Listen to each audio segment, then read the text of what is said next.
Deep in the Australian bush, there's a fierce spotted hunter on the prowl. It's one of the continent's most incredible predators, but honestly, it's a mystery to so many people. So today, we're going to shine a light on this amazing marsupial and the desperate fight to save it. But first, how about a quick challenge? Take a look. Can you name this animal? And hey, don't worry if you're drawing a blank. It's a creature that even a lot of Australians might struggle to identify. And if you guessed quoll, you are absolutely spot on. This is the quoll, the largest marsupial carnivore on mainland Australia. Just look at that sharp gaze and those really distinctive white spots. But as we're about to see, there is so much more to this animal than just its striking looks. All right, so let's dive in. To really get to know the quoll, you have to understand that we're not just talking about one single animal.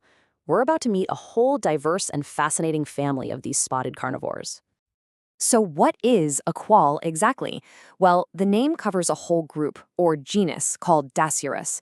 They're all carnivorous marsupials, and you can find them in Australia and New Guinea.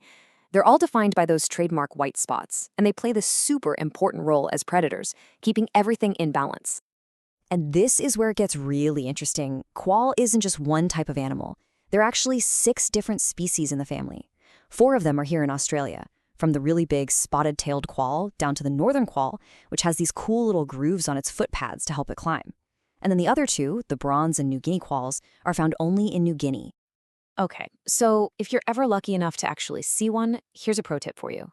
Look at the tail. Seriously, the spotted tail quoll is the only one that has spots all the way down its tail.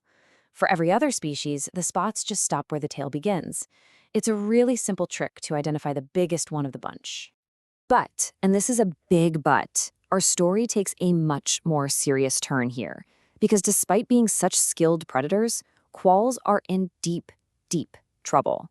Their world is shrinking, and it's shrinking at a terrifying rate. I want you to just let this number sink in for a second. 70%.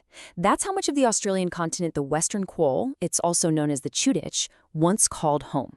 They were everywhere, from Western Australia all the way across to New South Wales and Queensland. And the change is just staggering. From covering almost 3/4 of the entire country, their natural wild population has now been pushed into this tiny little corner in the southwest of Western Australia. The collapse has been absolutely dramatic.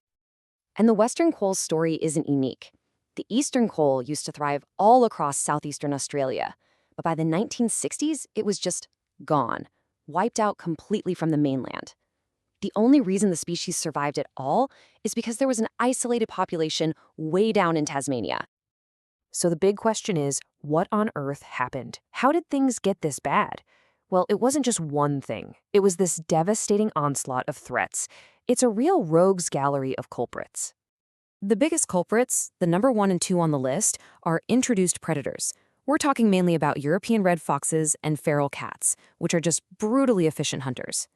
On top of that, you have massive habitat loss from land clearing, you've got cars, and a really tragic history, where they were seen as pests and poisoned by early settlers. But there is one threat that is so uniquely devastating, it deserves its own spotlight: the invasive cane toad. These things have been an absolute catastrophe, especially for the northern quoll. See, a quoll that's never seen a toad before will try to eat it, and just a single bite is usually fatal because of the powerful poison that comes from glands on the toad's skin. Okay, that's a pretty bleak picture, right? But this is not where the story ends. This isn't an obituary. It's a call to action. And all across Australia, some incredible people are fighting back with ingenuity, with grit, and with a whole lot of hope. Let's see how they're doing it.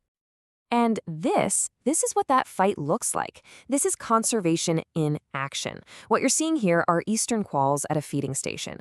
They're part of this amazing project to bring them back to mainland Australia inside a protected sanctuary.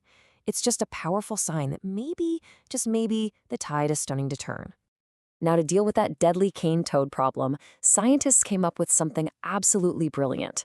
They're teaching quolls to be toad smart. It works like this.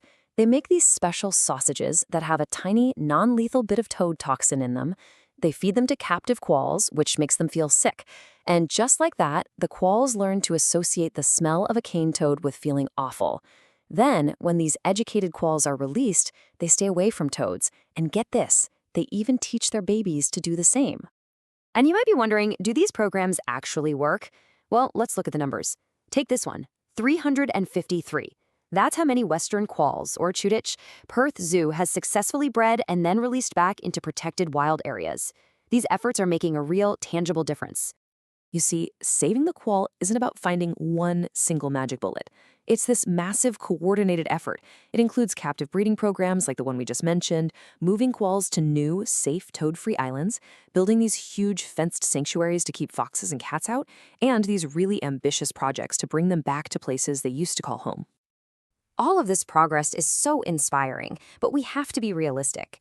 The fight for the quoll is a long, long way from over. Their future is still balanced on a knife's edge. Because none of this is a quick fix. You can't just release some animals and walk away.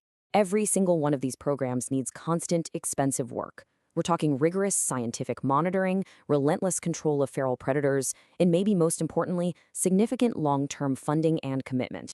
And that really leaves us with the million-dollar question, doesn't it?